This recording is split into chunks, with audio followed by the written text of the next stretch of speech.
How's it going, everybody? This is Will from Corbett Mower Repair Services. I got a buddy that sent me a message wanting some tips on how to get the air cleaner off and get the carburetor off on a Yamaha golf cart. And it just so happens I've got a Yamaha golf cart here to work on, and it's got the same issues, got carburetor issues. So first thing you need to do, drain your gas.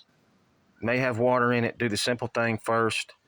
If you've got water in your gas and then you go and you clean your carburetor and then you crank it back up, you're moving all that bad gas right back into it. So just start with that, get that out of the way.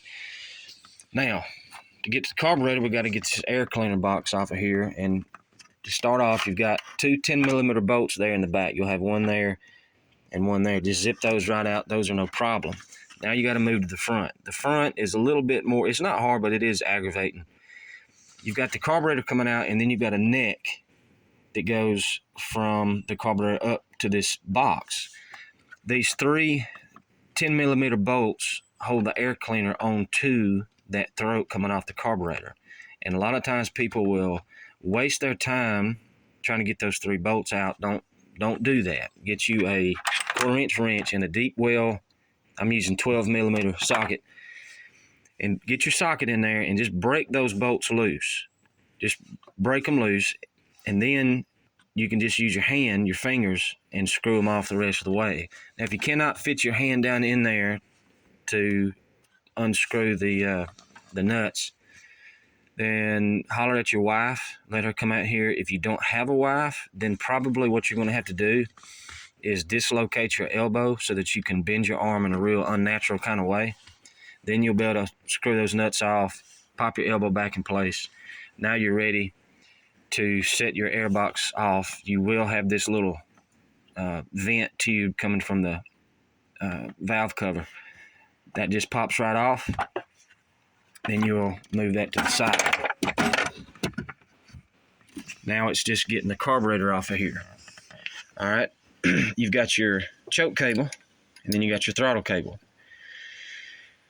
The cables are held on with these pins.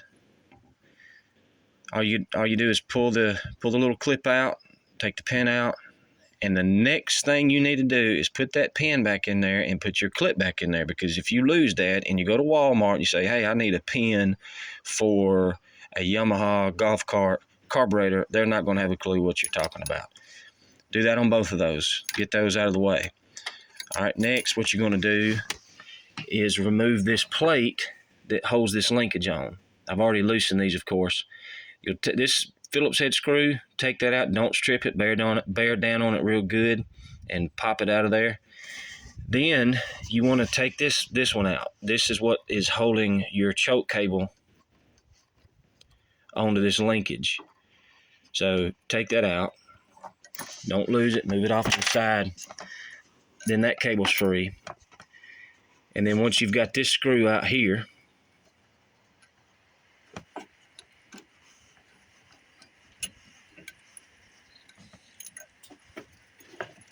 bear with me. Once you've got that screw out, and then there's one more here on the side, that one right there, it goes on the side of the carburetor.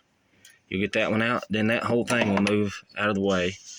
Then you can pull your fuel line off, and then your carburetor will pull right out. There's a very good chance that this gasket here is going to be stuck to your carburetor. Part of it will be stuck on your carburetor. Part of it will be stuck here. Just do your best to try to wiggle that out of there without breaking that. And then the carburetor comes right off. And now we're ready to get into the carburetor. All right, we've got our carburetor in here on our operating table. Do yourself a favor before you go to crack this thing open. Clean it up real good. Get you a wire brush. Scrub it down real good. If you've got compressed air, blow it off.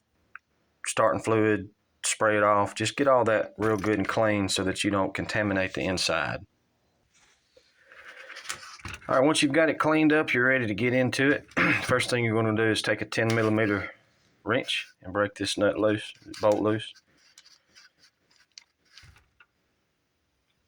Need to check out the gasket on your bowl bolt. Make sure it looks okay.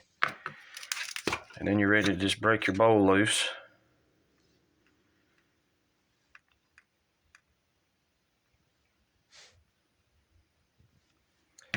Seeing a little bit of water in there. I think that's probably what the issue is. So you're just going to finish taking this thing the rest of the way apart. This pin here, you'll pull that pin out, your bowl will come off. This jet you're not going to have to take out, but the one here on top, take that jet out, take you a piece of wire, run through that, open everything up.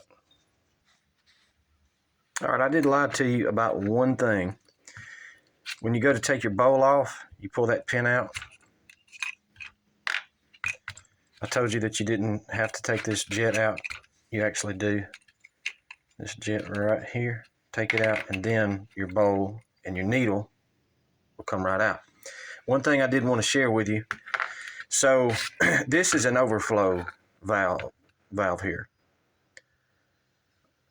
One of the good things about these Yamaha engines is that your needle, that rubber tip there on the end, that's what closes off the fuel. It doesn't let fuel keep going. That tip can fail.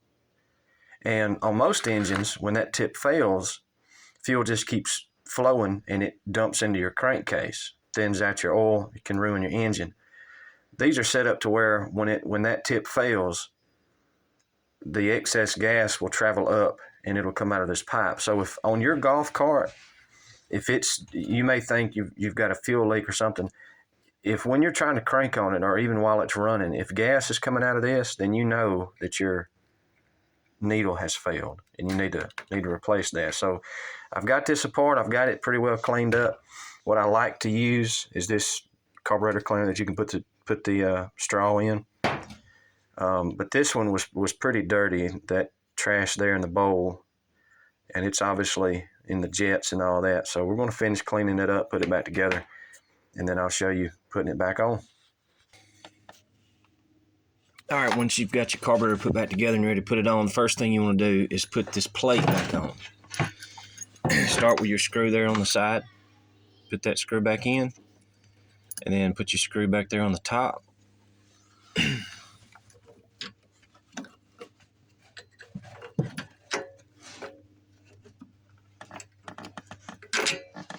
And then it'll slide back on. All right, next, you're going to take your choke linkage and you'll put that back in there with your clip. Put that back on there, and then go ahead and reinstall your fuel line and your throttle linkage, and then you'll be ready to go. All right, we've got our choke linkage back installed. We've got our throttle linkage back installed.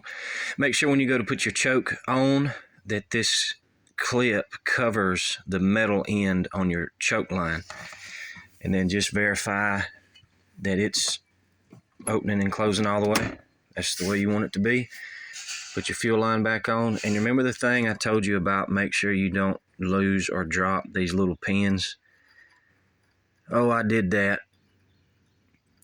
and it took me 15 minutes to find that little pin. I do not believe that you can lose your salvation once you truly have it. But if there was something that would cause you to lose your salvation, it would be dropping the pins on a Yamaha golf cart onto the ground and having to find it. So we're ready to reinstall our air cleaner box. Make sure that you put these bushings back into where the air cleaner mounts back on. The one on the other side there had come out. Just make sure you put those in. Make sure they're in there on both sides, and make sure as well that you put this little gasket back on the outside of your carburetor. You've got your one on the inside, and that's the most important one, but you need this one here too. If this isn't on here, you'll suck dirt in. Another little tip to save you some headache is take those bushings I was just telling you about. Take them out of your air cleaner housing, out of that throat coming up. Take those out and use those as spacers here, and go ahead and put your nuts back on, and then try it out and make sure it's going to run, because what you don't want to do is go through the trouble of reinstalling this whole air cleaner box and then it's not running, then you got to get back into it. So just do that, make sure it's running, then we'll put your air cleaner box back on. All right, we've got it set back on there. Got these 2 nuts there in the front again, and then the 2 10mm bolts in the back. Then you'll put your pre-cleaner back in there, your air filter, put your top back on, and you're ready to go. Hope this helps you out. Have a blessed day.